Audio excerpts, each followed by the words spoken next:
Commentaire du prologue de saint Jean. Extrait. Jésus dit : Le Verbe est vie, le Verbe est lumière, puisque le Verbe est grâce. Or, la grâce, c'est la vie divine qui s'unit à la vie humaine. C'est la vie surnaturelle qui se mêle à la vie naturelle pour rendre les hommes capables de vivre en enfants de Dieu, participants de la vie divine. La grâce est un rayon éphémère de la lumière divine. Comme elle provient directement de Dieu, elle pénètre, inonde et éclaire l'homme, afin qu'il puisse le connaître intuitivement. De même, la grâce embrase l'homme, afin qu'il puisse aimer son Seigneur. Sans la déification obtenue par la grâce, l'homme serait incapable de comprendre ce qui dépasse les réalités naturelles et les capacités intellectuelles de la créature naturelle, au point d'en devenir l'incompréhensible. Mais la grâce élève l'homme à l'ordre surnaturel, ce qui lui permet de comprendre l'incompréhensible, de connaître intuitivement Dieu, d'aimer celui qui souhaite être appelé Père et veut appeler Fils ceux à qui il a donné pour fin ultime la jouissance de la vision béatifique divine et l'héritage du pacifique royaume des cieux.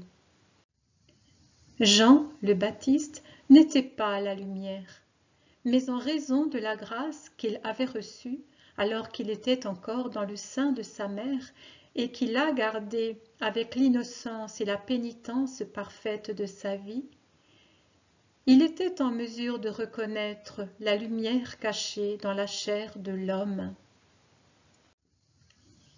C'est ainsi qu'il a pu témoigner que cet homme était la vraie lumière descendue du ciel, envoyée par le Père pour éclairer tout homme, et qu'il fallait le suivre et croire à sa vérité pour obtenir le salut, en accueillant sa parole pour être accueilli par lui comme disciple, et renaître ainsi à l'état de fils de Dieu.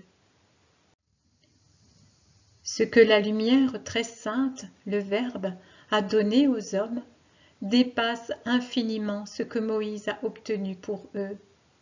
Car par Moïse, ils ont reçu la loi, mais par le Christ, ils ont reçu de pouvoir la pratiquer, non pas par crainte, mais par amour, en adorant ainsi Dieu en esprit et en vérité. Ce sont la grâce et la vérité répandues par Jésus qui ont rendu les hommes capables de connaître Dieu et donc de l'aimer filialement. Car mieux on connaît, plus on aime. On ne saurait aimer quelqu'un dont on ignore s'il existe vraiment et s'il accepte l'amour qui lui est offert. Et on aime d'autant plus qu'on a la certitude que l'être aimé nous aime, non pas 2 fois ou 3 fois plus, mais sans mesure. L'homme d'Israël, par tradition, mais aussi l'homme juste de tout peuple, quel qu'il soit, par illumination surnaturelle, pressentait l'existence d'une divinité prévoyante, toute puissante, éternelle, créatrice de tout ce qui existe naturellement et même de l'âme immortelle. En outre, l'Israélite attendait, parfois, le Messie promis depuis le commencement des temps. Mais l'instinct charnel de l'homme déchu de la grâce avait altéré l'idée messianique, de sorte que la représentation qu'il s'en faisait n'était plus spirituelle, elle était devenue purement humaine. C'est pourquoi même les plus justes des Juifs avaient une connaissance très partielle de Dieu. Comme ils connaissaient peu, ils aimaient peu. Les meilleurs craignaient excessivement le Dieu terrible du Sinaï, les pires se moquaient de lui et de sa loi, bien qu'ils pratiquent un culte tout extérieur aux manifestations pompeuses. Leur amour étant limité, ils sentaient faiblement la présence de Dieu dans leur cœur, et donc avaient du mal à se croire aimés. La conséquence était que peu osaient tendre vers l'amour, qu'ils croyaient n'être que rigueur à la majesté infinie. Leur esprit ne pouvait concevoir un amour divin grand au point de s'immoler par amour pour l'homme et pour son bien surnaturel. Mais Jésus-Christ, le Fils unique de Dieu, a révélé le Seigneur dans sa vérité par sa parole, par ses actes, par tout son être. Puisqu'il est dans le sein du Père, il le connaît parfaitement, et il a révélé son amour infini qui est allé jusqu'à donner son Fils unique, afin qu'il soit immolé pour rendre la grâce, autrement dit, pour se donner lui-même aux hommes, afin de les réintégrer dans l'ordre surnaturel, eux qui étaient tombés dans l'ordre naturel. Par sa grâce et par sa parole, il les a aussi tous enseignés.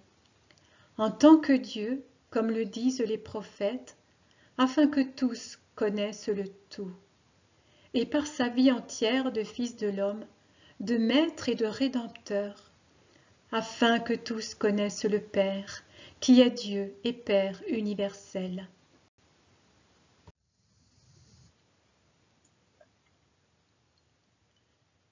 L'âme en état de grâce possède la Trinité. Dictée du 5 mars 1944. Jésus dit: les martyrs étaient des hommes et des femmes. Ils étaient redevenus hommes et femmes au moyen de la grâce, comme l'était le premier homme et la première femme au paradis terrestre. Ne lit-on pas dans la Genèse que Dieu fit l'homme dominateur sur tout ce qui était sur la terre, c'est-à-dire sur tout sauf sur Dieu et ses ministres angéliques? Ne lit-on pas qu'il fit la femme pour qu'elle soit la compagne de l'homme dans la joie et la domination sur tous les êtres vivants? Ne lit-on pas qu'il pouvait manger de tout, excepté de l'arbre de la connaissance du bien et du mal? Qu'est-ce que sous-entendent les mots « afin qu'il domine » ? Quel est le sens caché de l'arbre de la connaissance du bien et du mal? Vous l'êtes-vous jamais demandé, vous qui vous posez des questions sur tant de choses inutiles et n'êtes jamais capable d'interroger votre âme sur les vérités célestes?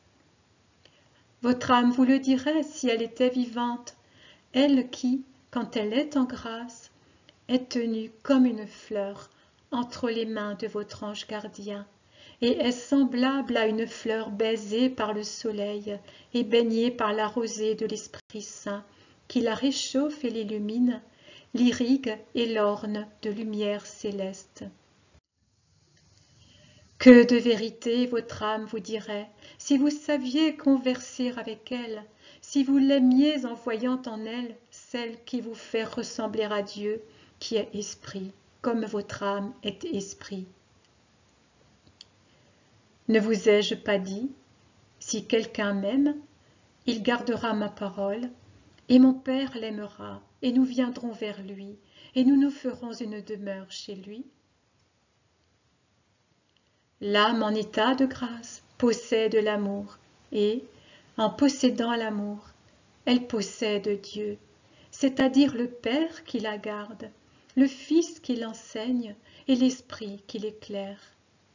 Elle possède par conséquent la connaissance, la science et la sagesse.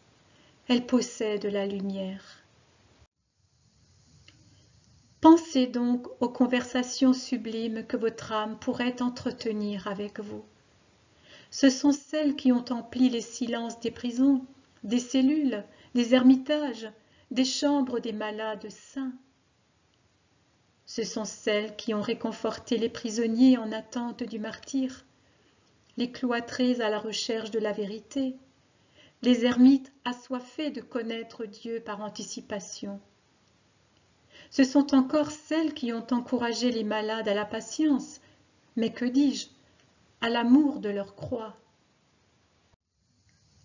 Si vous saviez interroger votre âme, Elle vous dirait que la signification véritable, exacte, aussi vaste que la création du mot « domine » est la suivante. Afin que l'homme domine sur tout, sur les 3 niveaux qui sont en lui, le niveau inférieur, animal, le niveau du milieu, moral, et le niveau supérieur, spirituel, et afin de les orienter tous 3 vers un seul but, posséder Dieu.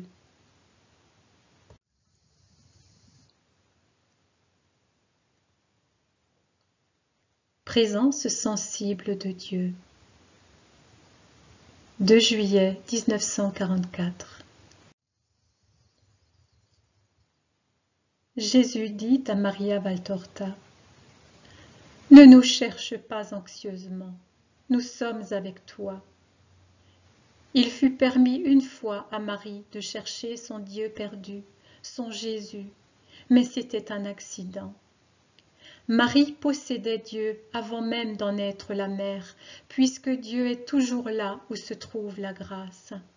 En effet, la grâce est amour, et Dieu est là où il y a de l'amour. Il vous arrive la même chose qu'à ma mère, mes frères fidèles, enfants de Dieu et de Marie. Lorsque vous recherchez Dieu, c'est parce que l'amour vous l'a déjà mis dans le cœur. Lorsqu'il vous paraît venir, ce n'est pas que vous le voyez arriver, c'est que votre âme, rendue encore plus lucide par une ardeur d'amour plus vive, vous le fait voir là où il se trouvait déjà. Vous avez l'impression qu'il vient en vous. En réalité, c'est vous qui vous unissez plus intimement à lui. C'est uniquement là où il n'y a pas la grâce et donc pas d'amour, pas de désir ni de recherche de Dieu, qu'il ne vient jamais, car la haine le repousse. Voilà pourquoi la grâce revêt une importance capitale. C'est elle qui vous permet, par anticipation d'amour, de posséder Dieu qui fait la joie et la gloire de tous les bienheureux. Eh bien, quand je te prive de ma présence sensible et qu'il te semble que je t'ai abandonné, c'est que je m'occupe des affaires de mon Père. J'ai besoin de tes larmes d'amour pour racheter une âme que la haine rend esclave du mal. Vois-tu combien je t'aime ? Je t'associe à moi pour racheter de pauvres égarés et servir la gloire de notre Père.